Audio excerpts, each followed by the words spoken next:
Hi everyone, I just quickly wanted to come on here and share with you a company that I think is very much worth supporting. They are Christian based and I think they're located in Johannesburg. They're still a small company, but they make amazing Christian based products. I think this will be more of interest to the ladies, but men, if you want to spoil your wives, this is definitely the way to go. This is just a few of the many amazing products that they have. We will have a link in the description box where you can go and visit their shop, but this is like an example of something that they sell. This is a card stand with all the names of the Lord and the meaning of each one. Then they have notebooks with beautiful designs as well as daily planners. You can view all of them on their shop. And then probably one of my favorite items that they sell is their Bible covers. Ladies, this is amazing if you want to spruce up an old Bible. And they have many designs to choose from, and they even have some home decor options as well. So I highly recommend going and supporting this company. They are a beautiful company and it is led by people who also love Christ. Again, link in the description box below. Thank you so much. Hi everyone, welcome. We're going to do the Shulamite bride, number 7 tonight. We're going to start or continue with Song of Solomon's 4 verse 10. We're going to continue on that. How fair is thy love, my sister, my spouse. And remember, it's the bridegroom speaking here. Okay?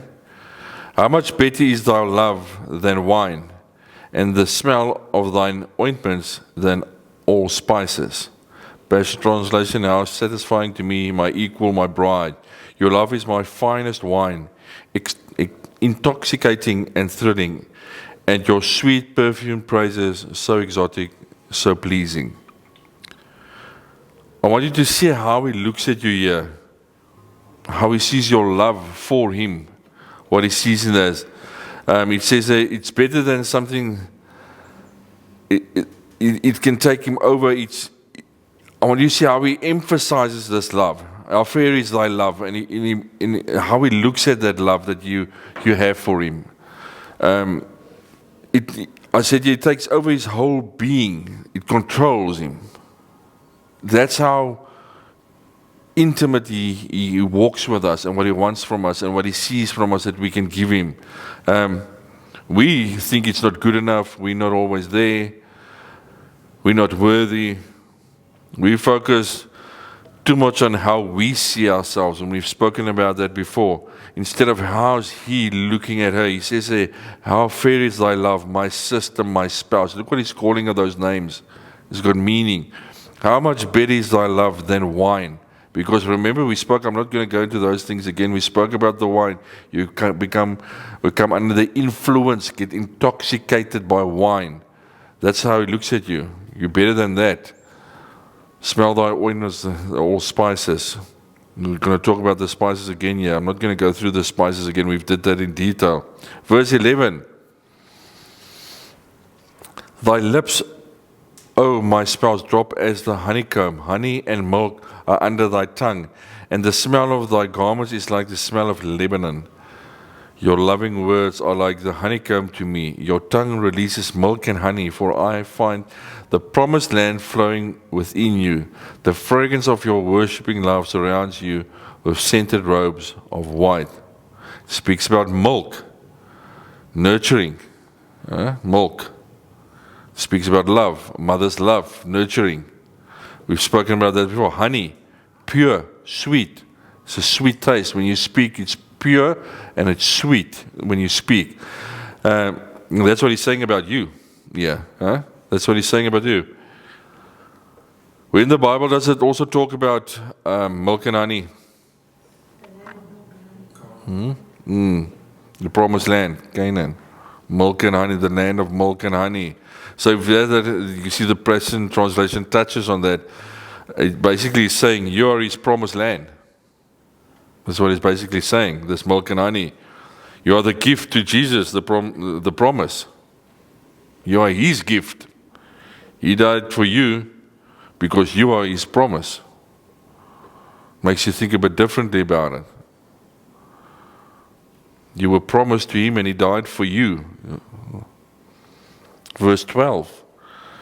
A garden enclosed is my sister, my spouse, a spring shut up, a fountain sealed, my darling bride, my private paradise, fastened to my heart, a secret spring that no one else can have are you, my bubbling fountain hidden from public view, What a perfect partner to me now that I have you.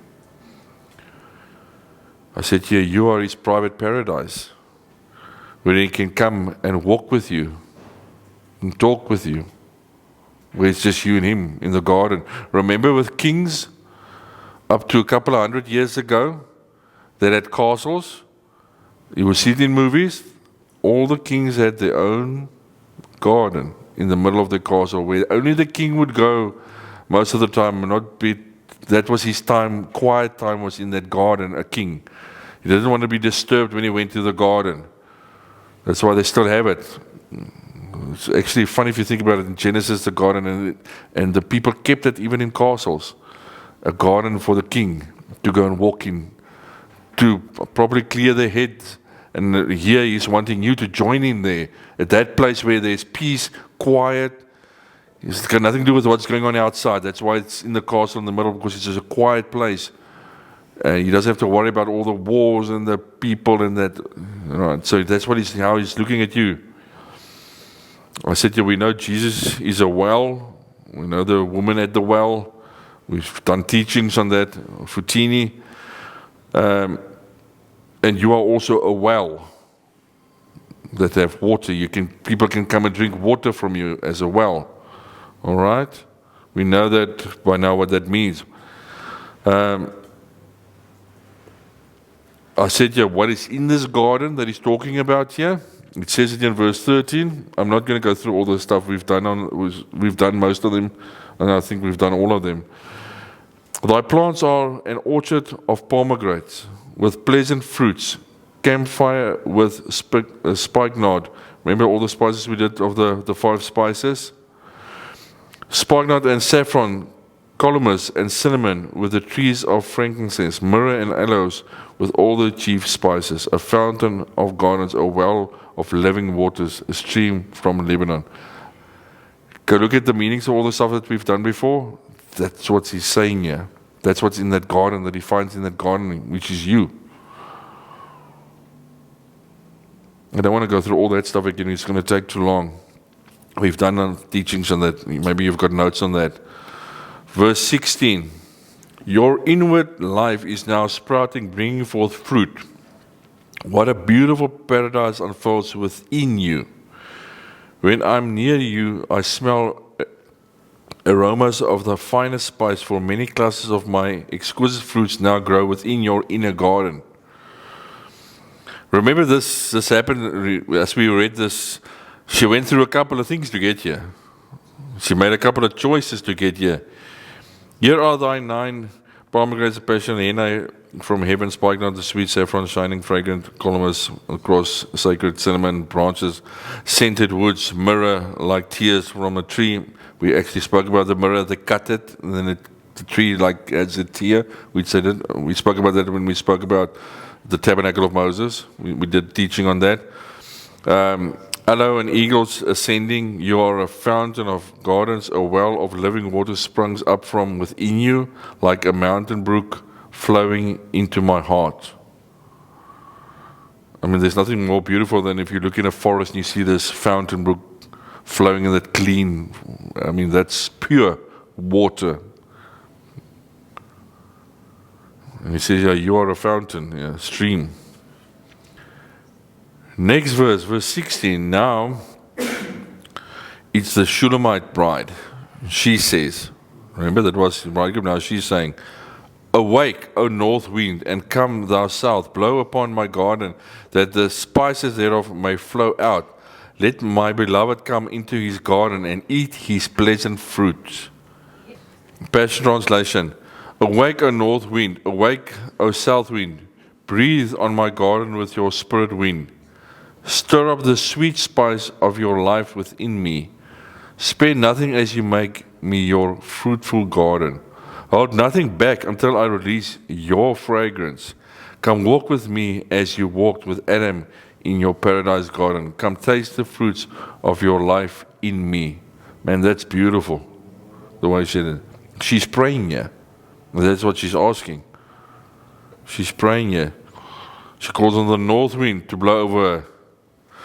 What does that mean? She's willing to go into the winter, the cold, not so nice season. And we feel it now. We wish the season is already finished with all the cold and the wet and the low temperatures. And she says she's willing to go into this winter season. She says, come, I will allow you to do what you need to do, what needs to be done. I'm allowing it now. Remember in the beginning, she kicked against it. She didn't want to have anything to do with it. She thought twice and chose not to. Now she's saying, come. Next verse, 5:1. The bridegroom is speaking. I am come into my garden, my sister, my spouse. I have gathered my myrrh with my spice. I have eaten my honeycomb with my honey. I have drunk my wine with my milk. Eat, O friends, drink ye, drink abundantly, O beloved. Passion Translation says, I have gathered from your heart, my equal, my bride. I have gathered from your garden all my sacred spices, even my myrrh. I have tasted and enjoyed my wine within you. I have tasted with pleasure my pure milk, my honeycomb, which you yield to me. I delight in the gathering my sacred spice. All the fruits of my life I have gathered from within you, my paradise garden. Come, all my friends, feast upon my bride, all you revelers of my palace. Feast on her, my lovers. Drink and drink and drink again until you can take no more. Drink the wine of her love. Take all you desire, you priests. My life within her will become your feast.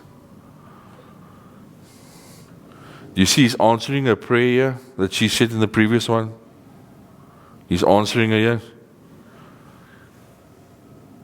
See how many times it says, you're my beloved, mine, you're mine. He keeps on saying it. So whose garden is this? Whose garden are you? His. You're his garden.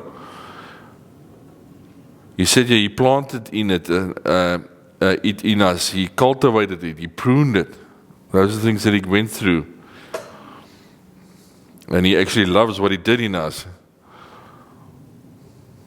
I mean, if you read that and you see that's love, he's saying to them, now those people can come and drink from you.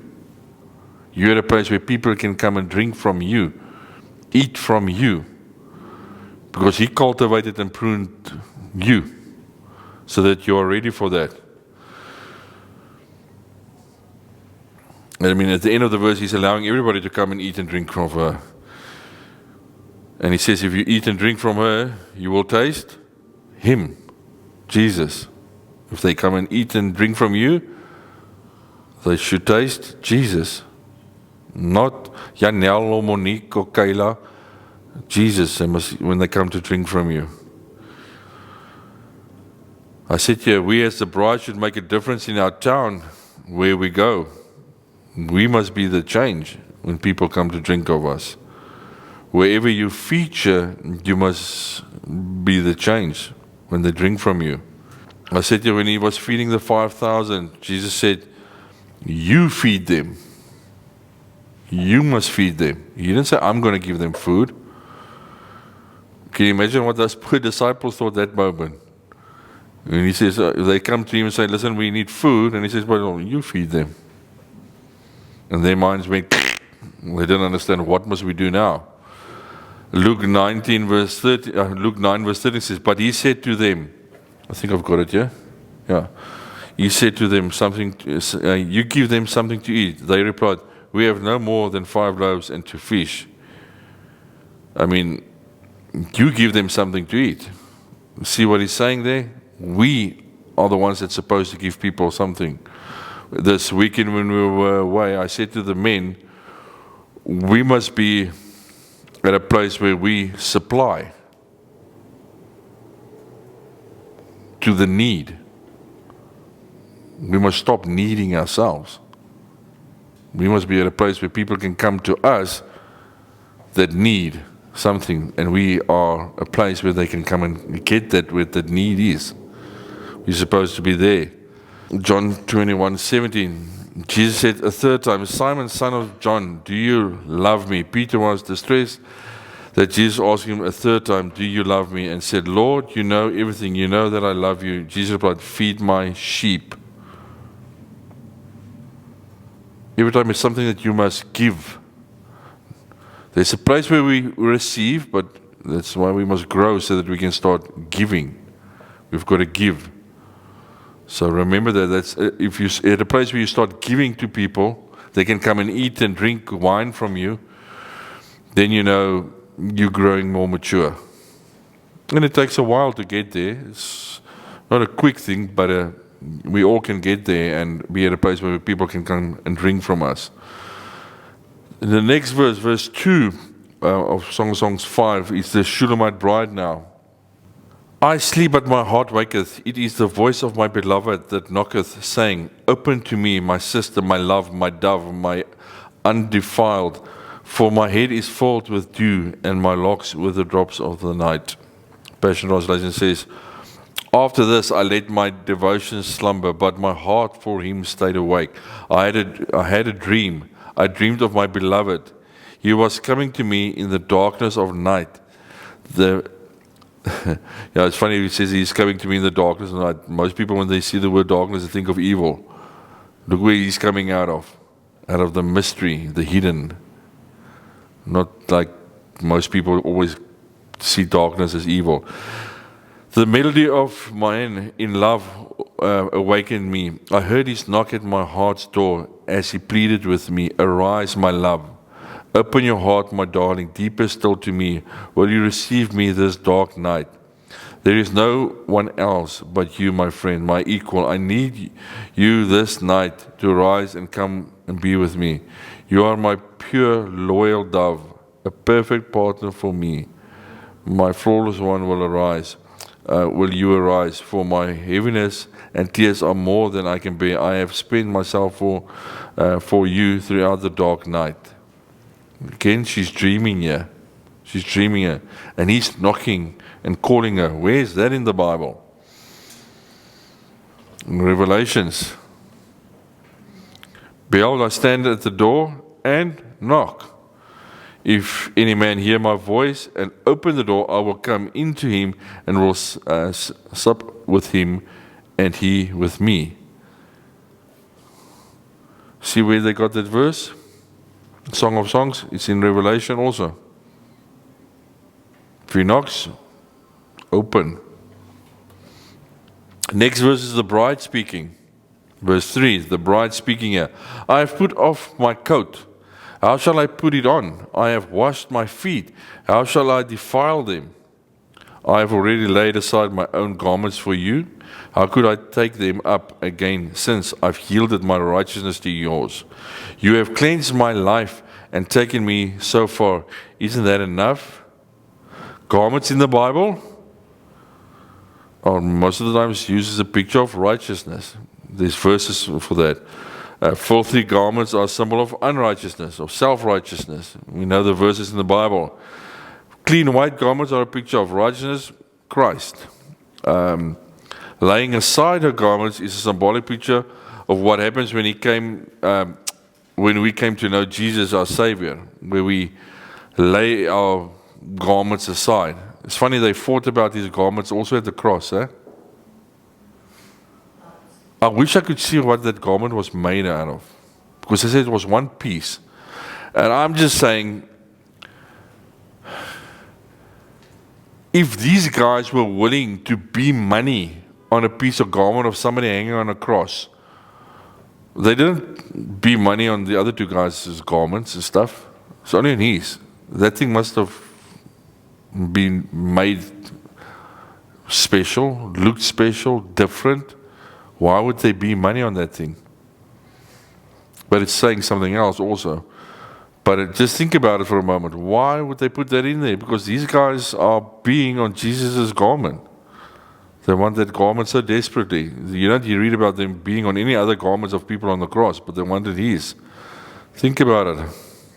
When we come to Jesus, we lay down our self-righteousness and take up his garment of true righteousness. That's when we come to him, when we come to the Lord. But yeah, garments is something special. It says something.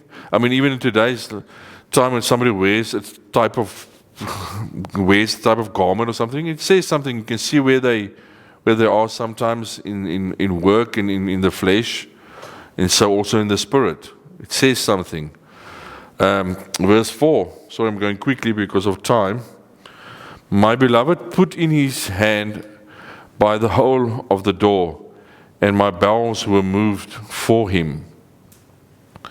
I rose up to open to my beloved, and my hands dropped with myrrh, and my fingers with sweet-smelling myrrh upon the handles of the lock. I opened to my beloved, but my beloved had withdrawn himself and was gone. Yeah, he's going away again. My soul failed when he spoke. I sought him, but I could not find him. I called him, but he gave me no answer. Passion Translation says, I opened my soul to my beloved, but suddenly he was gone, and my heart was torn out in longing for him. I mean, here she opens up, and now he's gone. I sought his presence, his fragrance, but could not find him anywhere. I called out for him, yet he did not answer. I will arise and search for him until I find him. Oh, that's a key verse, eh? I will arise and search for him until I find him. I said to you, he always comes to us when we think we have figured stuff out. We know what's going on. We think we have it, we're in an okay place when we are comfortable with what we do, what we know. But we quickly realize what we know is not much. It's not even close. But look at how he comes, and I mean, she's looking for him. He then goes away. But he says, remember, she's in bed having a dream here. And he wants her to pray. Then she decides to get up, like she did, remember, in chapter 2, when she got up. She's wanting to do that here. But it's too late. He's gone. Yeah. Most of us have had that experience. What I just read here. I sought his presence, his fragrance, but I could not find him. I called for him, yet he did not answer. We've all had that. Felt that. That's not a nice feeling. When you feel like you're praying and you're asking and he's nowhere to be found. But again, I'm saying it again like we did in chapter 2. He's never gone. He doesn't leave us. He's just hidden at that time. We feel he's gone. He's left us. He forgot about us. He doesn't want to talk to us. He doesn't want to answer. But he's just stepped away. He never leaves us. Verse 7, as I walked throughout the city in search of him, the overseers stopped me, and they made their rounds. As they made their rounds, they beat me and bruised me until I could not take no more. They wounded me deeply and removed my covering from me. This is a bit of a religion stuff we see here. Overseers, we spoke about that before, can be people in ministry that's in leadership, or anybody that's maybe overseeing people. It can be a cell group with the leader, whatever the case may be. It's somebody that's looking over people. They are the ones that's supposed to help people. They're there to help the body, to help. But here you see these leaders here, when she got to them, they hurt her. They beat her. They wanted to control her. The way they handled with her. And it speaks about the covering, stand under my covering. The leaders, the churches, the system sometimes. If you follow me, you must stand under my covering, my church. If you don't, then you must leave. That type of thing. And it's nothing biblical they're asking. Their covering is not a biblical thing. It's not Jesus. It's their belief systems that they have. It's nothing to do even with sin. It's their belief systems, their doctrines that you have to submit to that will cover you. Most of you that came maybe out of the more Pentecostal churches will know all the teachings they do on coverings. They love teaching about covering, to stay under their covering, under their church covering, under their denomination's covering. You don't get much teachings on covering in the Reformed churches. They don't go there. They don't teach on that much. But here she says, they beat me and bruised me, so they hurt her. She's looking for him. So you're going to a church and you're looking for Jesus, and then you get hurt there. It happens. Verse 8. Nevertheless, make me this promise. You brides to be, if you find my beloved one, please tell him I endured all travails for him. Look at what he's saying now. I've been pierced through by love, and I will not be turned aside. She is desperate now. She is going for it, full throttle, no holds barred. She's telling the people, if they see him, she wants him. She's just been beaten, but she's still pursuing. She didn't find him where those people were, but she's still pursuing him. She says to the brides to be, the daughters of Jerusalem, they sometimes use that translation in the wedding in the translation. I'm not going to give up. Even though I've been hurt, I'm still pursuing him. Tell him if you see him, I still want him. That's what she's saying here. Sometimes we get knocked down by things, and mostly people that hurt us and do things that hurt us. But we get up. We don't ponder on the pain. You deal with it. It takes you a day, it takes you a month, it takes you 2 months. But then you get up, you arise, and you seek him. We all have to deal with somebody hurts you, does something that's not nice. But the thing is, don't stay in that thing. Get up and walk. Arise. We don't look at the bruises and the pain. We look towards Jesus. We must remember that. We will get bruised, we will get kicked, we will get hurt. All right, it doesn't help running from church to church also. We get so many people, they do church hopping the whole time. Like we used to do pub crawling in the day. Thinking it's going to change, but you're always going to get hurt. You must seek him. You must seek him. But it takes time.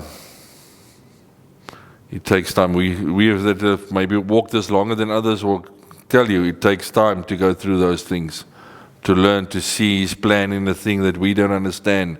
We can't see it while we're in it. And again, like I said, I don't think he left her. He's just hiding. The Jerusalem maidens that he speaks about there, it's the brides to be. Remember? The brides to be that they're talking about there. Verse 9. What love is this? How could you continue to care so deeply for him? Isn't there another who can steal away your heart? Look at what she's facing here. We see now your beauty, more beautiful than all the others. What makes your beloved better than any other?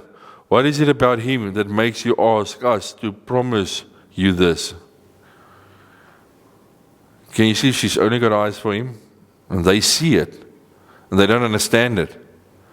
Have you seen if you talk to people about Jesus and he's all you have, and they listen to you and they don't understand, how can you feel like that about Jesus? Because they're not there yet. They don't understand it. In this verse they said, verse 10, he alone is my beloved. He shines in dazzling splendor, yet is still so approachable. Without equal, as he stands above all others, outstanding among 10,000. She's saying he's approachable, meaning he's human. You can go to him, talk to him, speak to him, be with him. He's approachable. He experiences everything with us that we go through. There's not a thing that he allows, or what we do that we go through, that he doesn't go through with us. I mean, the Bible says that's how we learn. He learned by going through all the trials. So when we go through the trials, he's there with us, because luckily he's done that before. He had to go through it also. Because he's God, but he's also man. But he's approachable. And unfortunately, sometimes we in religion, people get us so bogged down in fearing him in a way that's not proper, that we can't approach him. And then in the other side, we get people that make him cheap. They make this friend thing so cheap that they abuse it again. But when you're in a relationship, and like where she is now, it's a love thing. That's all she desires. Nothing more. She just desires him because she knows now he's approachable. She knows he will come. She knows how he feels about her. She knows all of that now. And she's stepping up. But remember, he's still hiding here. But she's standing up even while he's hiding. We sometimes give up when he's hiding. We sometimes give up when Jesus is not answering us quick enough or in the way we want the answer, and then we give up on that thing. She's pursuing him still, even though she's not getting what she's wanting. We have stuff in the flesh that we want. A new job, a new this, and other that. Keep pursuing, keep asking in your relationship with him. He will do so much more even in the flesh because he's doing this in the spirit for her. He's there, he's available for her. So don't, when you don't get the answer, run away. She's got hurt, she got kicked, dragged. But she kept on saying to everybody, I want him. Even in this difficult time, if you find him, let me know. I want him. I mean, she says, he alone is my beloved. They tried to tempt her and ask her, isn't there somebody else? Why only him? Isn't there something else that can make you happy? Money, fame, ministry, whatever. And she says, no, my beloved. I'm pursuing him, not the other stuff. I'm pursuing him. So next time we'll continue on when he comes to meet her again in that where he's now.